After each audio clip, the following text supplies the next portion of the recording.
Hey guys, welcome to episode 3. I'm not sure when, but eventually I'm gonna come up with a real intro and just stop naming off the episodes. Definitely look out for that. The focus today is gonna be on this pretty amazing shift that's going on with a couple Fox News commentators. For those of you that live in California, Fox News is a news network that caters to a mostly conservative audience. Now, that's not to say that there aren't other major networks that are equally biased on the other side of the political spectrum.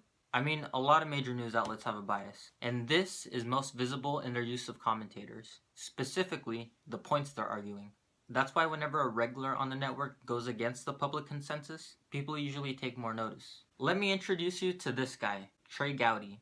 He's a Republican representative from South Carolina and the chairman of the House Oversight and Government Reform Committee. He's been a commentator on Fox News for a while, but he was recently brought on by Martha MacCallum to talk about the hottest story on the presses, Spygate, which is right up Trey Gowdy's alley of expertise. Let me tell you why Trey's perspective matters. Since he is the chairman of the House Oversight Committee, him and a couple other leading politicians were briefed by the Justice Department on the FBI's use of an informant. So what exactly did we learn from these briefings?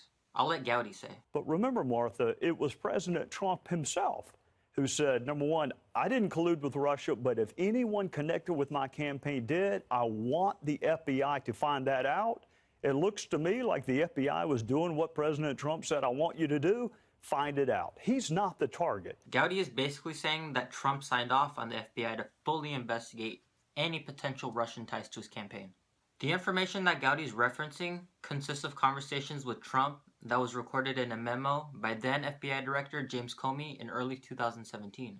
Not only did Gowdy back the credibility of this memo, but so did David Nunes, the guy who sought to be briefed by the FBI on Spygate in the first place. Even Fox News senior judicial analyst Andrew Napolitano, who is usually quick to defend the president and his policies, came out and sided with Gowdy, saying that the whole implanted spy theory is baseless. The Trump people think that the FBI had an undercover agent who inveigled his way into the campaign and was there as a spy on the campaign seem to be baseless. There's no evidence for that whatsoever. On a quick little side note though, I just want to mention that James Comey makes it clear in his memo that Trump is not the target of the Mueller investigation. Trey Gowdy brings this up on Fox News too. He's not the target. Though these developments are pretty telling, I think the most telling aspect of this whole Spygate saga is the fact that David Nunes has yet to say anything since the May 24th briefing. This is the guy that pushed for the Justice Department to release information regarding the informant. And now that the information has been shared with him, he's missing in action. Like, where he at though? Not only has Gowdy shared his insights on the briefing, but so has California House Democrat Adam Schiff, who was also present at the briefing. Today's Gang of Eight briefing was conducted to ensure protection of sources and methods. Nothing we heard today has changed our view that there is no evidence to support any allegation that the FBI or any intelligence agency placed a spy in the Trump campaign or otherwise failed to follow appropriate procedures and protocols. Thank you.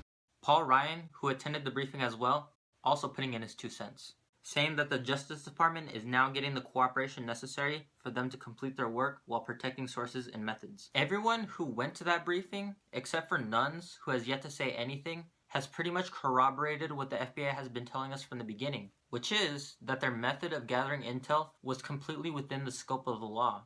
And more importantly, there was no implanted spy. That being said, conservative commentators continue to stroke the president's baseless theory.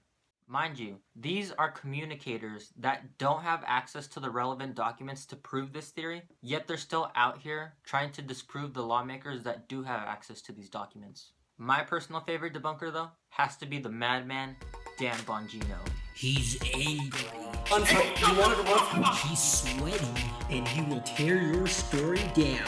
Not with facts, but with his feelings. You're a piece of shit! Vote against the gun grabber. Are you clinically insane? They can't even do journalism. I was a graduate student in psychology. Sickening, disgusting, disturbing. Listen, I was a graduate student in psychology. You know what? Go fuck yourself. All right.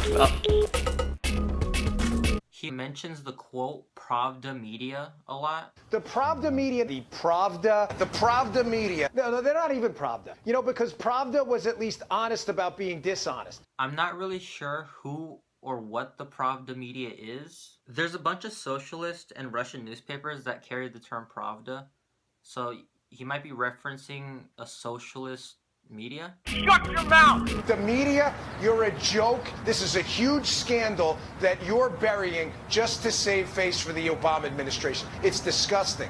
Let me just address the Obama excuse real quick. Why would the media want to save face for the Obama administration? Like, what's in it for them? Do they get free mints under their pillows every night, every time they bury an Obama story?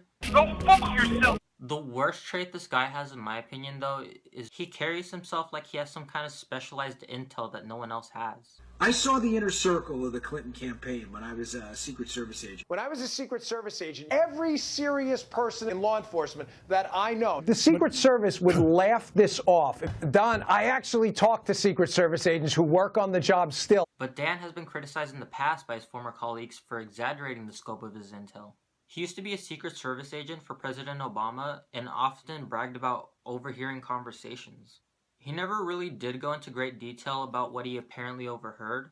I'm not going to get into the details, it's not appropriate. And that's all Dan's background really consists of. Being a Secret Service agent and apparently overhearing conversations. Well, that's all I got for today. I told you the facts. I told you my opinion on Dan the Man Bon Jovi. Bonjingo, Django Fat. Let me know what you think of the video. Let me know if you liked it, if it was better than the first two, in the comments or in my email. Whatever works for you. I'll see you later.